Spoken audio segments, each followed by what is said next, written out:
Good morning friends. આજે આપણે ધોરણ 9 પ્રકરણ 8 ગતિ એનો જે નેક્સ્ટ ટોપિક છે એનો અભ્યાસ કરીશું. લાસ્ટ સેશનમાં આપણે સ્થાન, સમય, બરાબર, સ્થાન અને વેગ જે સંબંધ સમીકરણ આપણે તારવ્યા હતા આલેખની મદદથી. ત્યારબાદ એને લગતા જે ઉદાહરણો છે એ પણ આપણે જોઈ ગયેલા. હવે તમારા ઇન્ડેક્સના જે પ્રશ્નો આપેલા છે પેજ નંબર 109, ટેક્સ્ટબુકમાં તમારે પેજ નંબર 109 પર જે 5 પ્રશ્નો આપ્યા છે એમાં થોડા સોલ્વ કરી દઈએ, બરાબર. તો તમારે ટેક્સ્ટબુક કાઢો તમે, બાકી રકમ જોશો તો તમને ખ્યાલ આવશે. પ્રશ્ન એ, એક બસ સ્થિર સ્થિતિમાંથી ગતિની શરૂઆત કરે છે અને 2 મિનિટ સુધી 0.1 મીટર પ્રતિ સેકન્ડ સ્ક્વેરના અચળ પ્રવેગથી ગતિ કરે છે, તો પ્રાપ્ત કરેલ ઝડપ અને કાપેલ અંતર શોધવાનું છે. હવે બી બસ સ્થિર સ્થિતિમાં છે, બરાબર. તો u બરાબર આપણું શું થશે? 0 થશે. સમય કેટલો આપ્યો છે? 2 મિનિટ.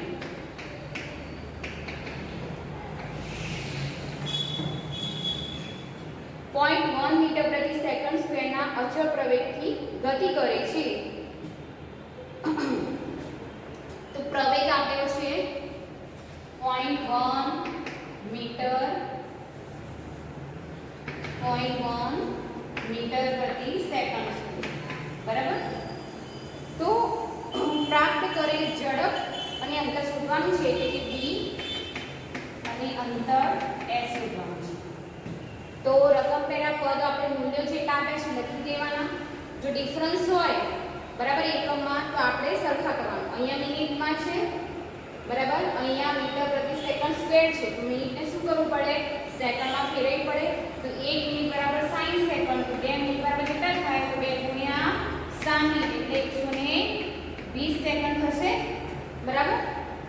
તો આપણે સમીકરણો કયા આવશે? જે આપણે આલેખમાંથી ગતિના જે સમીકરણો યુઝ કરેલા કયા હતા? v = u + at, પછી 2as v² - u², s = ut + 1/2 at², બરાબર. ત્રણ સમીકરણ આપણે મેળવેલા ને આલેખની મદદથી. તો અહીંયા ઝડપ શોધવાની છે, તો પહેલું સમીકરણ આવશે v = u + at. તો એ સમીકરણમાં કિંમત મૂકી દઈશું. u તો 0 છે, 0.1 મીટર પ્રતિ સેકન્ડ, a બરાબર 120 સેકન્ડ, બરાબર. t નું છે આપણે કિંમત કેટલી છે? 120 સેકન્ડ, બરાબર. તો 0 નું તો 0 રહેશે. 0.1 છે, 0.1 એનું દશક નીચે લાવી દઈએ, જવાબ શું આવશે? 12 મીટર પ્રતિ સેકન્ડ. v આપણી ઝડપ શું મળશે? 12 મીટર પ્રતિ સેકન્ડ મળશે. હવે અંતર આપણે s શોધવાનું છે. તો બંને સૂત્રો છે આપણી પાસે. કિંમત પણ આપણે ઝડપની મળી ગઈ, u ની મળી ગઈ, u તો છે એ પણ આપેલું છે. અંતર આપણે શોધવાનું છે, તો આ સૂત્ર પણ યુઝ કરી શકાય અથવા તમે આ સૂત્ર પણ યુઝ કરી શકો છો. તો ચલો આપણે s = ut + 1/2 at² એ સૂત્ર વાપરીશું. તો શું આવશે ભાઈ? u તો 0 છે, 120 + 1/2 0.1 પ્રવેગની કિંમત અને t² એટલે 120 નો વર્ગ આવશે. તો શું આવશે? અહીંયા 0 એટલે 1 ગુણ્યા 1 120 ગુણ્યા 120 0.1 છે, બરાબર. એ 2 ના તો 2 રહેશે, 0.1 છે તો નીચે 10 લઈ લઈએ. જવાબ શું આવશે? 0 0 ઉડી ગયા, 12 6 72, તો 720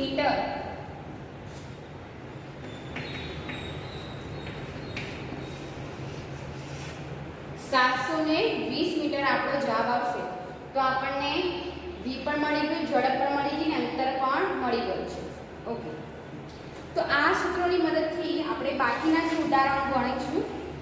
ક્વેશ્ચન 2 કે એક ટ્રેન 90 કિલોમીટર પ્રતિ કલાકની ઝડપથી ગતિ કરી રહી છે, તો એનો u બરાબર એટલે કે પ્રારંભિક વેગ શું થશે? 90 કિલોમીટર પ્રતિ કલાક થશે, કારણ કે આપણને આપી દીધું છે કે ટ્રેન 90 કિલોમીટર પ્રતિ કલાકથી ઝડપથી ગતિ કરી રહી છે, તમારે સ્થિર નથી લખ્યું એટલે u બરાબર શું થશે? પ્રારંભિક વેગ u બરાબર 90 કિલોમીટર પ્રતિ કલાક થશે. હવે બ્રેક મારતા તેમાં -0.5 મીટર પ્રતિ સેકન્ડ સ્ક્વેરનો અચળ પ્રવેગ ઉત્પન્ન થાય છે. હવે a બરાબર અહીંયા શું થશે? -0.5 મીટર પ્રતિ સેકન્ડ સ્ક્વેર. તો ટ્રેન સ્થિર સ્થિતિમાં આવે તે પહેલા કેટલું અંતર કાપશે? હવે શું કીધું છે? બ્રેક મારે છે, અચળ પ્રવેગ ઉત્પન્ન થાય છે. અહીંયા -0.5 કેમ આપ્યું છે? કારણ કે અહીંયા બ્રેક મારે એટલે પ્રતિ પ્રવેગ ઉત્પન્ન થાય છે હંમેશા ગતિની વિરુદ્ધ દિશામાં. ટ્રેન આમ જતી હોય તમે બ્રેક મારો એટલે શું થાય? પ્રવેગ ગતિની વિરુદ્ધ દિશામાં ઉત્પન્ન થતો હોય છે, એટલા માટે અહીંયા -0.5 આપ્યું છે. હવે ટ્રેન સ્થિર સ્થિતિમાં આવે તે પહેલા કેટલું અંતર કાપશે? એટલે આપણે s શોધવાનું છે. ઓકે, તો તમે શું કરવાનું છે કે પહેલા જો એકમ અહીંયા કયા આપ્યા છે? ટ્રેન હું ખાલી તમને પદ કયા આપ્યા છે એ સમજી દઈશ. આ ઉદાહરણ તમારે જાતે ગણવાનું છે, બરાબર? u બરાબર 90 કિલોમીટર પ્રતિ કલાક છે, પ્રવેગ કેટલો છે? a બરાબર -0.5 મીટર પ્રતિ સેકન્ડ સ્ક્વેર. ઓકે, ટ્રેન સ્થિર સ્થિતિમાં આવે તે પહેલા કેટલું અંતર કાપશે? હવે v કેટલું થશે? v અંતિમ વેગ કેટલું થશે? કારણ કે સ્થિર સ્થિતિમાં આવે છે, બ્રેક મારે છે એટલે બ્રેક મારે સ્થિર સ્થિતિમાં આવે એટલે એનો વેગ કેવો થઈ જશે? અંતિમ વેગ 0 થઈ જાય. ઓકે, કેટલું અંતર કાપ્યું હશે? સ્થિર સ્થિતિમાં આવે તે પહેલા કેટલું અંતર કાપ્યું હશે? તો s આપણે શોધવાનું છે.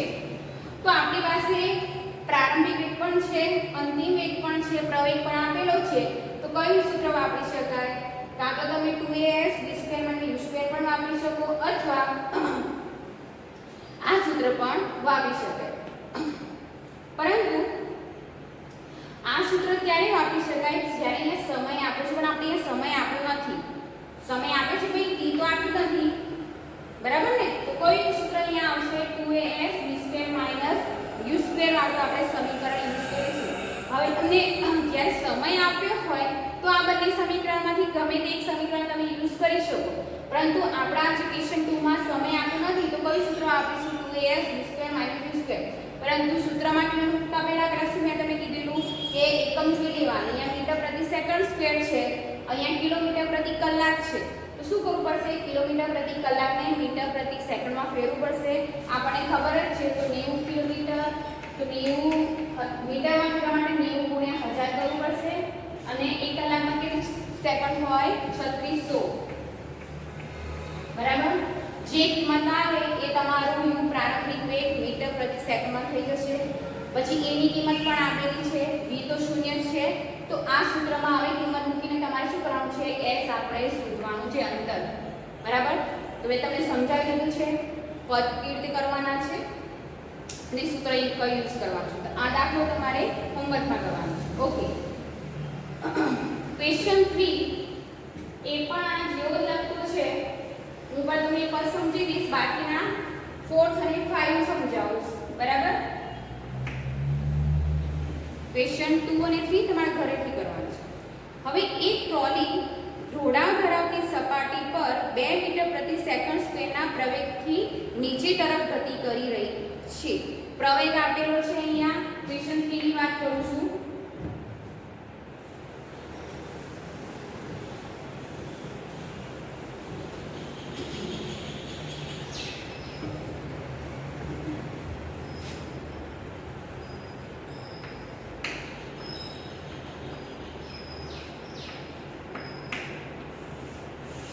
ઓકે, ક્વેશ્ચન 3 હવે શું કીધું છે કે એક ટ્રોલી ઢોળાવ પરથી સપાટી પર 2 મીટર પ્રતિ સેકન્ડ સ્ક્વેરના પ્રવેગથી નીચે તરફ ગતિ કરી રહી છે. પ્રવેગ આપેલું છે 2 મીટર પ્રતિ સેકન્ડ સ્ક્વેર.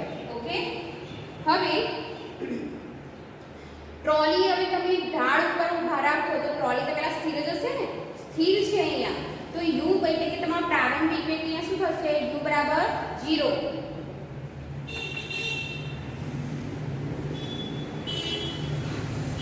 તો ગતિની શરૂઆત બાદ 3 સેકન્ડના અંતે તેનો વેગ કેટલો હશે? તો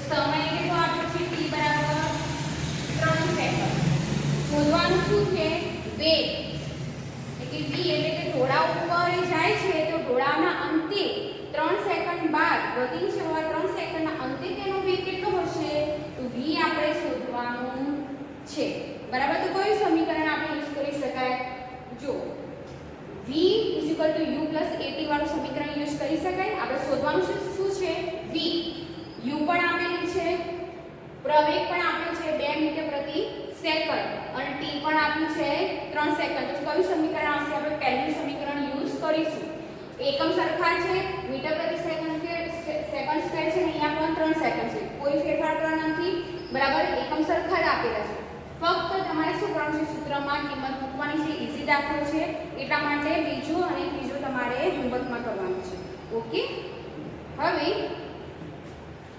ક્વેશ્ચન નંબર 4 એક રેસિંગ કારનો અચળ પ્રવેગ 4 મીટર પ્રતિ સેકન્ડ સ્ક્વેર છે ભાઈ અહીંયા પ્રવેગ આપેલો છે a બરાબર 4 મીટર પ્રતિ સેકન્ડ સ્ક્વેર ઓકે ગતિની શરૂઆત બાદ 10 સેકન્ડના અંતે તેણે કેટલું અંતર કાપ્યું હશે અંતર આપણે શું શોધવાનું છે s ઓકે હવે શું કીધું છે કે ગતિની શરૂઆત બાદ ગતિની શરૂઆત એટલે કાર પહેલા સ્થિર હતી ભાઈ ગતિની શરૂઆત બાદ એને આ 10 સેકન્ડના અંતરે આપણે કેટલું અંતર કાપી જશે શોધવાનું છે તો u બરાબર તમારું શું થશે પ્રારંભિક વેગ u બરાબર 0 થશે બરાબર તો કાપેલ અંતર શોધો તો કયું સમીકરણ આપણે યુઝ કરીશું બોલો અહીંયા સમય આપી દીધો છે સમય કેટલો આપ્યો છે 10 સેકન્ડ t બરાબર 10 સેકન્ડ આપ્યું છે ને તો સમય પણ આપેલો છે પ્રવેગ આપેલું છે u પણ આપણને કેટલું છે 0 છે તો કયું સમીકરણ આવશે આમાંથી ત્રીજું સમીકરણ આપણે યુઝ કરી શકીએ તો s ut + 1/2 at² બરાબર તો પહેલા એકમ જોઈ લો મીટર પ્રતિ સેકન્ડ સ્ક્વેર છે અહીંયા પણ સેકન્ડમાં છે એટલે આપણે કોઈ ફેરફાર કરીશું નહીં u તો 0 છે t 10 સેકન્ડ વત્તા 1/2 પ્રવેગ કેટલો છે એ 4 સમય t² 10 નું વર્ગ આવશે અહીંયા ઓકે આ તો 0 થઈ જશે એટલે 1 * 4 * 10 * 10 2 કરાય તો કેટલો આવશે 200 તમારો જવાબ આવશે 200 મીટર અંતરનો એકમ મીટરમાં આવશે અહીંયા મીટર છે એટલે 200 મીટર જવાબ તમારો આવશે ઓકે હવે ક્વેશ્ચન નંબર 5 પેલા દાખલો અહીંયા સમજવા જેવો છે ક્વેશ્ચન નંબર 4 જે 5 છે બરાબર એમાં આપણે ક્યારે માઈનસ ક્યારે પ્લસ લઈશું તો તમને ખબર પડશે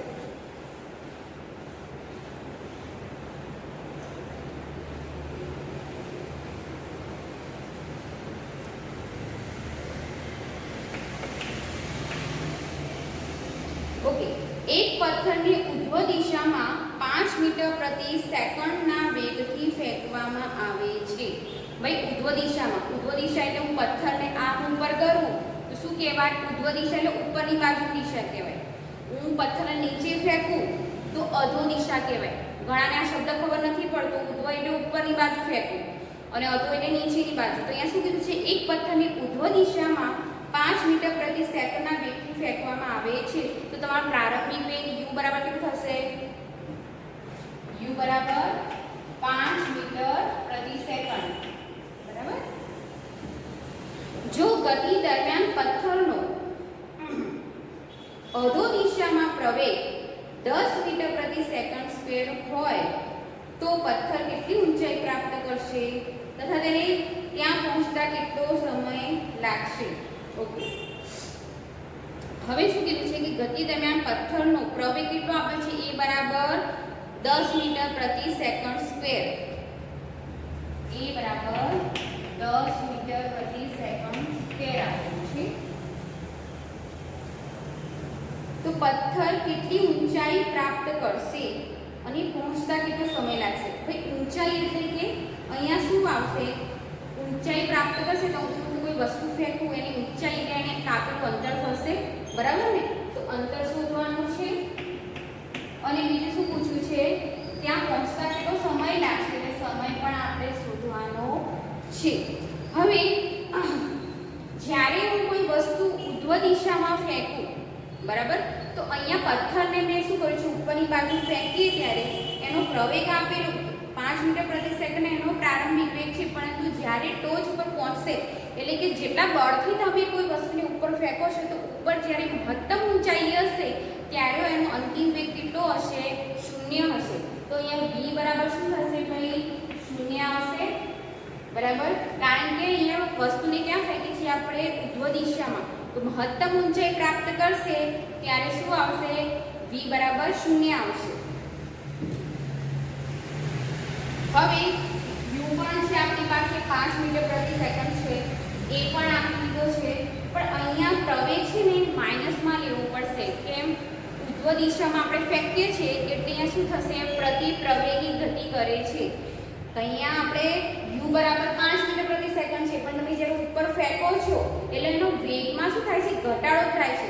હું ધારો કે ચોકને આમ ફેંકું છું, બરાબર, તો અહીંયા ચોક ઉપર આટલી સુધી આવ્યો, તો અહીંયા જ્યારે મહત્તમ ઊંચાઈ પ્રાપ્ત કરશે એનો વેગ 0 થાય છે ને, એટલે કે શું થયું, 5 માંથી સીધું 0 થયું. જ્યારે મહત્તમ ઊંચાઈ હતી ત્યારે પથ્થરની વાત કરીએ તો અહીંયા હું ઉપર ફેંકું છું તો એનું u બરાબર અહીંયા કેટલું છે, 5 મીટર પ્રતિ સેકન્ડ. તમે પથ્થરને અહીંયા ફેંકશો ને, ધારો કે આટલી ઊંચાઈ પ્રાપ્ત કરી છે, તો આ ઊંચાઈએ એનો વેગ 0 હશે.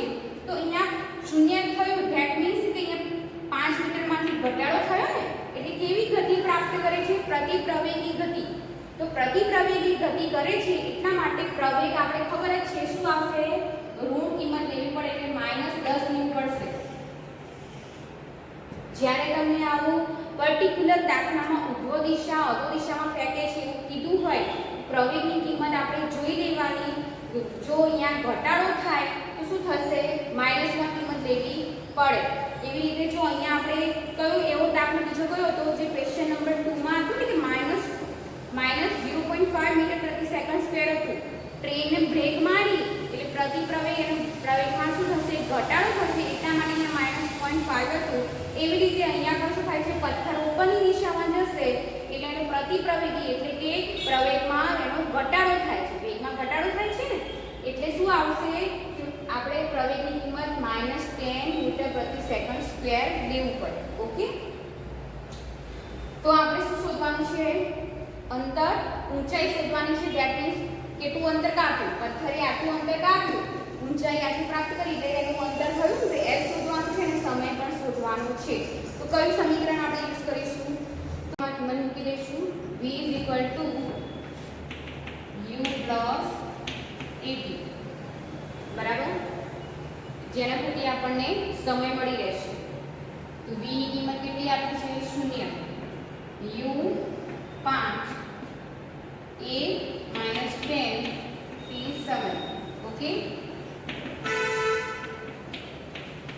આ બાજુ લઈ લઈએ, માટે t બરાબર 5/10 1/2 એટલે 0.5 કેટલો જવાબ આવશે, સેકન્ડ. તો t ની કિંમત મળી ગઈ આપણને, t બરાબર 0.5 સેકન્ડ. હવે અંતર શોધવાનું છે. અંતર શોધવાનું છે તો આપણે સમીકરણ સેકન્ડ યુઝ કરી શકાય, 2as v2 - u2. તમે સમય અહીંયા આપણે શોધી લીધો છે તો આ સમીકરણ પણ આપણે યુઝ કરી શકાય છે. આપણે બીજું સમીકરણ યુઝ કરીએ,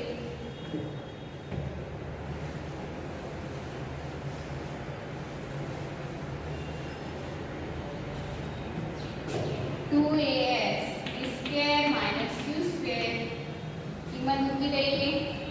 s શોધવાનું છે, a ગુણ્યા a -10 ગુણ્યા s, v 0 છે, 0 નો વર્ગ, a કેટલો આપ્યું છે, 5, 5 નો વર્ગ થશે અહીંયા, તો અહીંયા -10 × 20 -20 s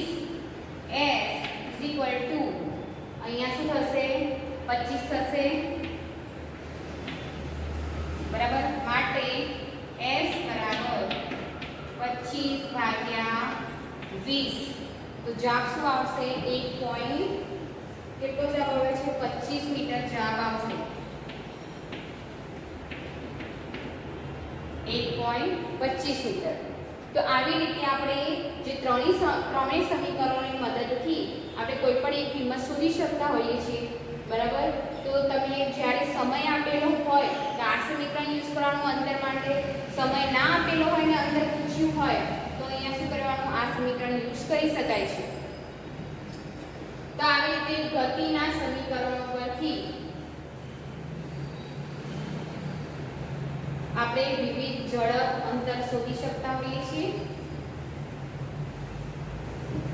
હવે તમારું જે ટેક્સ્ટ બુકમાં જે છેલ્લો ટોપિક છે આપણો આ ચેપ્ટરનો નિયમિત વર્તુળ ગતિ.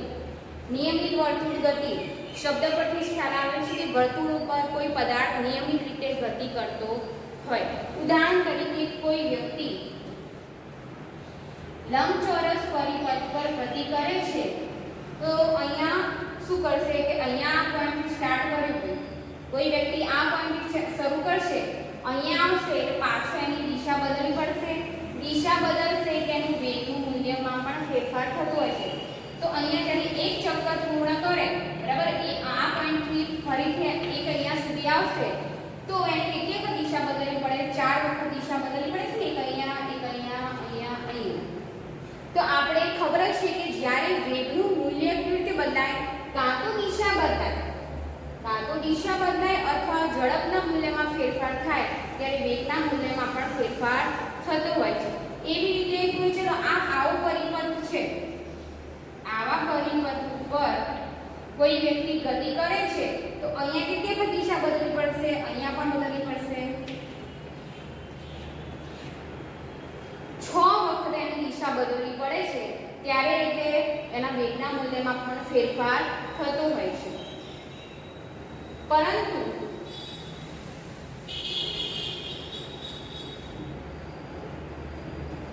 જ્યારે કોઈ વ્યક્તિ અથવા કોઈ એથ્લેટ છે, રમતવીર છે, બરાબર, તો વર્તુળ પરિપથ ઉપર ગતિ કરે છે, વર્તુળ માર્ગ ઉપર ગતિ કરે તો અહીંયા જ્યારે દિશાઓ અહીંયા શું થઈ કે પોઈન્ટ થઈ ગયા. અહીંયા દિશા તો બધી જગ્યાએ બદલાય છે ને, બરાબર. અહીંયાથી આ બાજુ બદલાય છે એટલે દરેક પોઈન્ટ ઉપર એની દિશા બદલાતી હોય છે.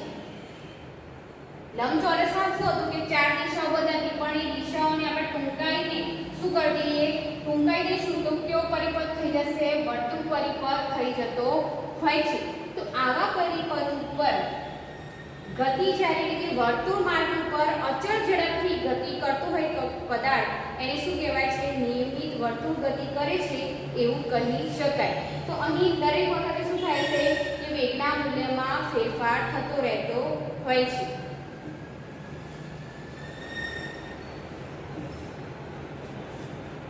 પરંતુ અહીંયા જે વેગનો ફેરફાર થાય છે ફક્ત ગતિની દિશા બદલવાથી થાય છે. એના ઝડપના મૂલ્યમાં કોઈ ફેર નહીં પડે. ફક્ત ગતિની દિશા બદલાશે ત્યારે એનો વેગના મૂલ્યમાં ફેરફાર થતો હોય છે. તો અહીંયા આપણે કોઈ પદાર્થ વર્તુળ માર્ગ ઉપર એટલે કે વર્તુળ પરિપથ ઉપર ગતિ કરે છે ત્યારે આપણે હવે એક અહીંયા ધારો કે અહીંયાથી ચાલુ કર્યું એટલે એક ચક્કર પૂર્ણ કરવા માટે શું તેનું કેટલું આપણે અંતર આપણે શોધવું હોય તો કેવી રીતે શોધી શકીએ? અથવા અહીં આપણે ઝડપ શોધવી હોય તો તેનો વેગ v બરાબર શું થાય? વર્તુળ માર્ગ ઉપર ગતિ કરે છે એટલે અહીંયા કેન્દ્રથી એની ત્રિજ્યા કેટલી થશે? r થશે, બરાબર. તો વર્તુળનો પરિઘનું સૂત્ર શું છે? વર્તુળના પરિઘનું સૂત્ર 2πr, બરાબર ને. તો આપણે વેગ આપણે ચોક્કસ સમયગાળામાં એને કેટલું આપણે વેગ પ્રાપ્ત કર્યો છે એ માટેનું સૂત્ર શું થાય? v = 2πr/t થાય. એટલે કે ચોક્કસ સમયગાળામાં એનો વેગ 2πr જેટલો પ્રાપ્ત કરતો હોય છે. તો વર્તુળ ગતિ કરતા હોય એવા કયા ઉદાહરણો આવે? ઉદાહરણ તરીકે ચંદ્ર જે છે પૃથ્વીની આસપાસ વર્તુળમાં ગતિ કરે છે, નિયમિત વર્તુળમાં ગતિ કરે છે, બરાબર. તો એનું પણ આપણે વેગ આવી રીતે સૂત્રની મદદથી જાણી શકતા હોઈએ છીએ. આ ઉપરાંત બીજો કયું ઉદાહરણ આવે કે જ્યારે કોઈ રમત એથ્લેટ હોય, બરાબર, એ વર્તુળ માર્ગ પર ગતિ કરે છે તો એની ગતિ પણ નિયમિત વર્તુળમય ગતિ આવી શકે છે. હવે અહીં જ્યારે કોઈ વસ્તુ હવે કુદરતી ઘટનાઓમાં હવે પૃથ્વીની આસપાસ ચંદ્ર જ્યારે ફરે છે તો ચંદ્રને એ પૃથ્વીની આસપાસ ફરવા માટે કે વર્તુળને આપણે બંધાઈ રાખવા માટે કયું બળ લાગતું હોય છે? કેન્દ્રગામી બળ. હવે આ જે ગતિ અને બળના નિયમો ચેપ્ટરમાં તમારે વધારે ડિટેલમાં આવશે કેન્દ્રગામી બળ વિશે, બરાબર? પણ અહીંયા ફક્ત તમને એક ઉદાહરણ આપ્યું છે કે ધારો કે કોઈ વ્યક્તિ જે છે એણે દોરી ઉપર એક છેડે પથ્થર બાંધ્યો છે અને દોરીનો બીજો છેડો એને હાથમાં રાખ્યો છે. હવે એને રાઉન્ડ રાઉન્ડ ફેરવશે એટલે કે વર્તુળાકાર માર્ગ ઉપર એને ગતિ કરાવશે અને અચાનક કોઈ પોઈન્ટ ઉપર એને છોડી દેશે તો પથ્થર કઈ દિશામાં ગતિ કરતો હોય છે? હવે અહીંયા પથ્થર છે અહીંયા દોરીથી બાંધેલો છે, ભાઈ અહીં આ માર્ગે ગતિ કરે છે, બરાબર? તો હવે કોઈ પોઈન્ટ એવો આવ્યો કે જ્યારે વ્યક્તિએ એ દોરીનો છેડો છોડી દીધો તો જે પોઈન્ટે એ પથ્થર છોડશે એટલે કે વર્તુળનો જે સ્પર્શક હોય છે, સ્પર્શક એટલે કે સ્પર્શક બની ગયા વર્તુળના એક જ બિંદુને છેદતો હોય અને લંબ રૂપે એના કેન્દ્રની લંબ રૂપે પસાર થતું હોય, બરાબર? તો આ પોઈન્ટને શું કરે છે? ગતિ કરવા લાગે છે પથ્થર.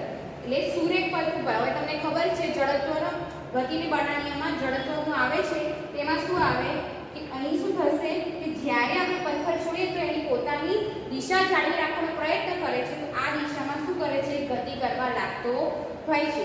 તો અહીં જે બળ લાગે છે એટલે કે કેન્દ્રથી વ્યક્તિ દ્વારા જે દોરીનો છેડો પકડાયેલો છે વર્તુળાકારમાં પર ગતિ કરે છે તો કેન્દ્રગામી બળ લાગતું હોય છે. એટલે કે કોઈ વસ્તુને સતત આપણે વર્તુળાકાર માર્ગ પર ફેરવવી હોય તો એના માટે કેન્દ્રગામી બળ જરૂરી છે. હવે જ્યારે એ વ્યક્તિ આ પથ્થર અને દોરીનો છેડો છોડી દે છે તો આ કેન્દ્રગામી બળ શૂન્ય થઈ જાય, નહિવત થઈ જાય છે. એટલા માટે આ દિશામાં ગતિ કરવા લાગતું હોય છે. તો આ થઈ ગઈ તમારી નિયમિત વર્તુળ ગતિ. તો આ ચેપ્ટરમાં આપણે ગતિ કોને કહેવાય, બરાબર? ગતિને કેમ સાપેક્ષ ખ્યાલ કહે છે એ પણ સમજી ગયેલા. ત્યારબાદ નિયમિત ગતિ, અનિયમિત ગતિ, પછી અંતરનું આપણે જે અલગ અલગ ઉદાહરણ દ્વારા પણ સમજી ગયેલા. અંતર અને સ્થાનાંતર એના મૂલ્યો ક્યારે ધન હોય છે ક્યારે ઋણ હોય છે. અંતરનું મૂલ્ય તો ધન જ આવતું હોય છે કાં તો શૂન્ય હોય છે, બરાબર? ઋણ ના હોઈ શકે. અંતર અને સ્થાનાંતર એના પણ ઉદાહરણો આપણે જોઈ ગયેલા. પછી નિયમિત અનિયમિત ગતિના ઉદાહરણો ઝડપ, સરેરાશ ઝડપ, વેગ, સરેરાશ વેગ એ બધાના આપણે સૂત્રો સમજી ગયા છીએ. અને એના વેગમાં થતો ફેરફાર એટલે પ્રવેગનું આપણે સમજી ગયા. પ્રતિપ્રવેગી ગતિ કોને કહેવાય, નિયમિત પ્રવેગી ગતિ કોને કહેવાય એ પણ આપણે સમજી ગયા. પછી ગતિના જે આલેખ નિરૂપણ, આલેખના ઉપયોગો કયા છે? ગતિના આલેખ નિરૂપણ એમાં આપણે શું સમજી ગયેલા? અંતરવિરુદ્ધ જ્યારે સમયનો આલેખ દોરીએ ત્યારે આપણે ઝડપ કેટલી શોધી શકાય, વેગ વિરુદ્ધ સમયનો આલેખ દોરીએ ત્યારે આપણે અંતરનું મૂલ્ય શોધી શકતા હોઈએ છીએ, એ પણ જોઈ ગયેલા. પછી અચળ પ્રવેગથી ગતિ કરતું હોય પદાર્થ એનો આલેખ, નિયમિત પ્રતિપ્રવેગી ગતિ કરતા હોય અથવા અનિયમિત પ્રવેગી ગતિ કરતા હોય એ બધાના આલેખ આપણે સમજી ગયા, બરાબર? અને પછી છેલ્લે આલેખ રીત વડે ગતિના સમીકરણો, જે 3 સમીકરણો આપણે ગતિના સમીકરણો મેળવ્યા એ, બરાબર? અને છેલ્લો તમારો ટોપિક છે નિયમિત વર્તુળ ગતિ. તો આ ચેપ્ટરમાં આટલું છે. આ ચેપ્ટરમાં તમારે જ્યારે શરૂઆતમાં દાખલા ગણો તો હંમેશા બધા જે સમીકરણો છે, સૂત્રો છે તમારે યાદ રાખવાના છે. વી કોને કહેવાય, યુ કોને કહેવાય, ગણિતનું સૂત્ર યાદ હોય પરંતુ વિદ્યાર્થીઓ ઘણી શું કરે છે, અંતિમ વેગ અને પ્રારંભિક વેગ યુ ખબર નથી હોતું તો કિંમત મૂકી અદલાબદલી કરી નાખે છે, બરાબર? ત્યાં રીતે તમારો જવાબ ખોટો આવી શકે. સૂત્રો તમારે શું કરવાના છે? લખીને એની 5-6 વખત લખીને એની પ્રેક્ટિસ કરવાની છે જેથી તમને સૂત્ર યાદ રહે, બરાબર? હવે જે સ્વાધ્યાયના દાખલા છે જોઈ લઈએ એક મિનિટ.